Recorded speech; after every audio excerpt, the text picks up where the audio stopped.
Magandang gabi po sa inyong lahat. Ako po si Father Alan Dizon, isa pong paring Canusiano. Welcome po sa ating Day 1 ng 40 Days of Giving, a Lenten Journey with the Canusian Youth. A reading from the book of the prophet Isaiah. This is the fasting I wish, releasing those bound unjustly, untying the thongs of the yoke, setting free the oppressed, breaking every yoke, sharing your bread with the hungry, sheltering the oppressed and the homeless, clothing the naked when you see them, and not turning your back on your own. Mga kapatid, Ash Wednesday na naman po. Paniguradong millions of people flock to their churches to receive ashes. They hear a call to repent. They are invited to fast, invited to pray, and give alms. And this is very concrete. This is something they can handle. They pledge that they will fast. They pledge that they will pray and give alms during Lent. People are sincere about keeping the resolve. But let us face it. Easter will come, and alas, things will be the same. Other than the satisfaction that they have been fairly faithful to their Lenten exercises, there really won't be a noticeable change. Mapapansin natin na pagkatapos ng ating ginawa, nagpapahid ng abo, pumunta sa maraming simbahan, nagdasal, nanalangin, nandimos, ay tila baga wala namang malaking pagbabago. Ano po kaya ang kailangan pa nating lubos na paghandaan? O ano kaya ang masasabi nating tila na may pagkukulang? The problem I suggest is that too often we begin Lent with secondary longings. We long for our peace. We long for our opportunity to forgive or to be forgiven. We long to have our wounds healed. We long to be rid of our addictions. We long to have others understand us. We long to be taken seriously by those who are seriously loved. We are authentic longings. Those are authentic longings. And God's truly take them serious. But are they primary longings? I think no. There are one more longing we need to consider at the beginning of this Lent. A longing crucial to the renewal that makes repentance effective and felt. And this longing is a longing of God. Ang pananabik na ito ay ang pananabik ng Diyos. Ano ba ang pananabik ng Diyos? Ang pananabik ng Diyos ay makita natin ang pinaka-importante sa mundong ating ginagalawan. Ang mapansin at makita ang mahihirap. To be with the poor, to be sensitive with the poor, and to sacrifice together with the poor. Malalaman natin na ang buhay natin ay laging napunay sa ating kapwa. At kulang ang ating lahat ng ginagawa kung gagawin lamang natin ito ayon sa ating nakikita at higit lalo na kung ito ay ayon na nakasentro sa ating mga sarili.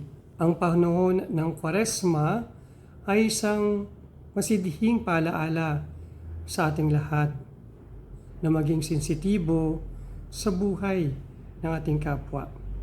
Higit lalo na sa mga tao na lubos na nangangailangan. Oo, tama, na maganda na mag-fasting tayo. Oo, at tama, maganda na manalangin tayo. Oo din at tama na tayo'y nagbibigay ng limos. Pero mga bagay na ito ay mga bagay lamang na nakita na natin at narinig. Lagi nating nakikita sa kalsada, laging pinapaalala sa atin ating mga magulang. Pero mas malalim pa na pangangailangan higit sa ating naririnig at sa ating inaakala. Ito ay ang lubos na pangingialam at lubos na pagtanggap sa mga taong lubos na nangangailangan. When there is a call to turn back to God, gaya ng imbitasyon ng Kwaresma, there's always a call to turn to the poor. Why? Because that's where God is. God longs to be found with the poor because they are the ones who verify the injustice exists. It is imperative that those who have the goods of this world see clearly that what makes for righteousness is not what people have, but who people are. Mga minamahal kong kabataan, with your sisters and brothers, God is with the poor to verify that human dignity, not earthly possessions, is everyone claims to righteousness. We fast from the things we have so that we might see more clearly God's longing in behalf of human dignity. Christ's presence among the poor is God's judgment not to condemn the rich, but to condemn the dignity the rich very often attribute to worldly possession. Sa pamamagitan ng kaalaman nito, mas natuto tayong maging tunay na tao. Sa pamamagitan ng ating pagiging sensitibo sa mga higit na nangangailangan, mas nagiging tumpak at nagiging inline ang ating paghanda. Sapagkat hindi ito nakasentro sa ating sarili. Ito ay nakasentro sa mga mahihirap, sa mga nangangailangan na siya namang tunay na pinananahanan ng ating Panginoon. Sa araw po na ito, palalimin pa po natin ating gagawin ng mga paghahanda.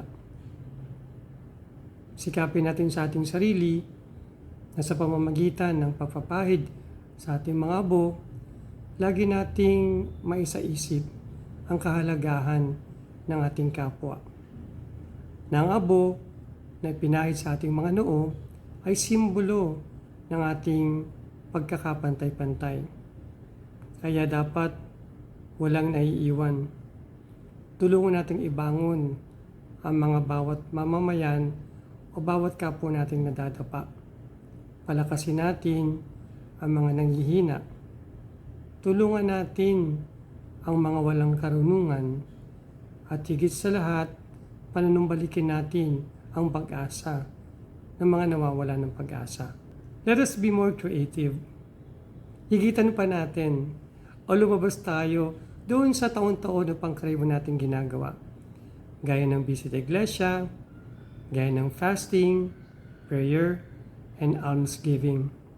Gumawa tayo ng isang bagay na may kaunting kirot o kurot sa ating puso. Sabi nga, ang tunay na naniniwala, ang tunay na namampalataya, at ang tunay na nakilala kay Kristo ay yung taong nagdidesisyon. Higit lalo na kung ito ay lubhang napakahirap. My dear sisters and brothers, let us not limit the poor to those who are deprived of food, of clothing, and of shelter. The poor are all who are forced to live in conditions of indignity and injustice. Some of the poorest of the poor are those who are closest associates and companions. Maybe your parents, maybe the parents of your friend, a child in your community, o yung kapatid mo, a grandparents, a fellow worker, a teacher, a student, the boy who bags our groceries, o yung pedicab driver o tricycle driver. It may be an elderly neighbor whose telephone has not rang for a days. It may be the parish priest or your friend priest who places the ashes to our own head at or in the Ash Wednesday.